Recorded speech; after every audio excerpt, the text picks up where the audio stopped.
Which copies are the most accurate when compared to the original? Now, imagine if you had to perform the same task of evaluating all these variations, but this time you do not possess the original to compare against.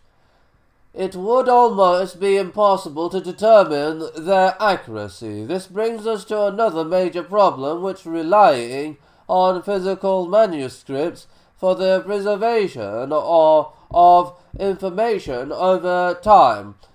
They can be lost or become damaged, so we don't always have access to the original or even early copies.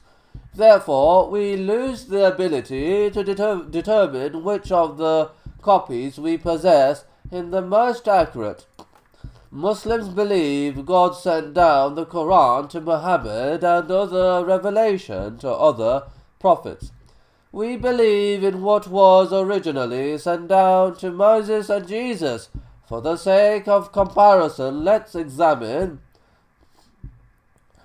the state of the Bible today. What we find is exactly what one would expect of any ancient text which has been manually copied over thousands of years. There are numerous versions of the Bible in existence today. The oldest manuscripts that have survived happen to be dated to hundreds of years after their original revelation. Given what we've discussed about the difficulties of copying text by hand, now we can appreciate why there are different versions of the Bible. Scholars of the Bible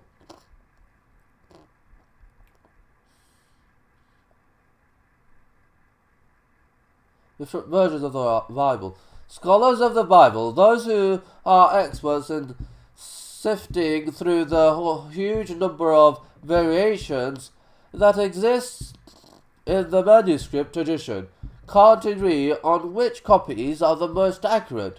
This is because they have the difficult task of estimating which copies are closest to the original without possessing the original to compare against. Each version of the Bible that exists is a patchwork of different copies combined together and represents what a particular scholar or group of scholars estimate to be the closest match to the original. So with texts that have relied on manual copying for preservation, at best we can say that we have an estimate of the original words. We can't say with 100% certainty that what we have today, however, is an accurate representation of the original. Now that we have a background to the transmission of ancient texts, let's turn our attention to the Quran.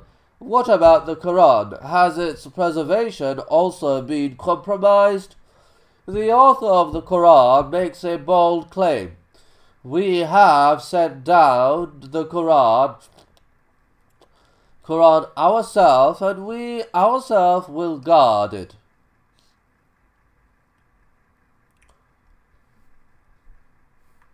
And we ourselves will guard it. God blessed his final revelation, the Quran, with something that was not bestowed on any of the prior scriptures. He promised to protect and preserve it from any corruption. You might be wondering, how can such a bold claim be true in light of what we know about the consistent corruption of previous religious scriptures throughout history? Unlike other scriptures, the primary means of preserving the Quran has and always will be through memorization. And we have certainly made the Quran easy for remembrance So is there any who will remember? Is memorization really a practical way of preserving the Quran? One of the ways that God made the Quran easy to remember is the unique style of the Quran itself. It has a rhyming style much like poetry. Have a think back to when you were at school. Most of us have probably forgotten many of the finer details of what we learnt at school, such as the dates of various events we studied in subjects like history, or the formulas and equations we learnt in subjects like mathematics and physics. This is because we haven't used the knowledge since leaving school, and human beings naturally forget things over time. What's interesting is that many of us can easily recall the words of the nursery rhymes we used to sing in school, or even the lyrics of a song we haven't listened to in years. The difference is that the words of nursery rhymes and the lyrics of songs have a certain rhyme.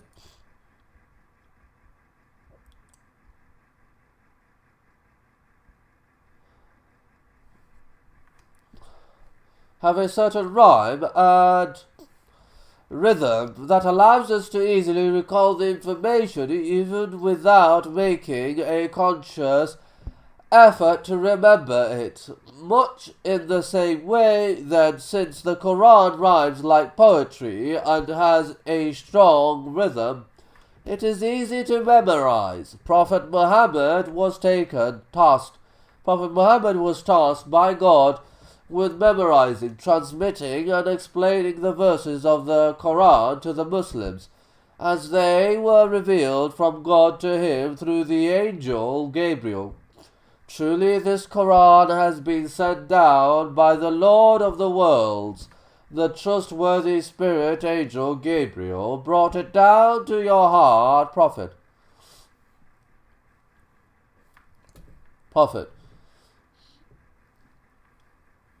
Sent down by the Lord of the worlds, the trustworthy spirit angel Gabriel brought it down to your heart, Prophet, so that you could bring warning. In turn, these Muslims who had learned the Quran directly from Prophet Muhammad, himself known as the companions, passed on what they had memorized to neighboring tribes and nations.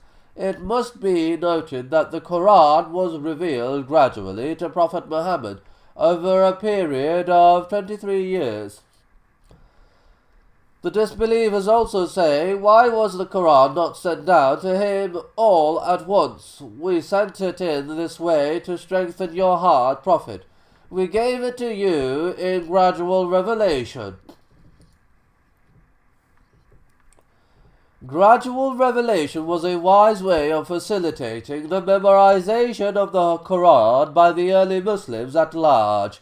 It should be noted that the revelations of previous prophets, such as Moses, were not gradual, but rather given all at once. The Quran informs us about Moses,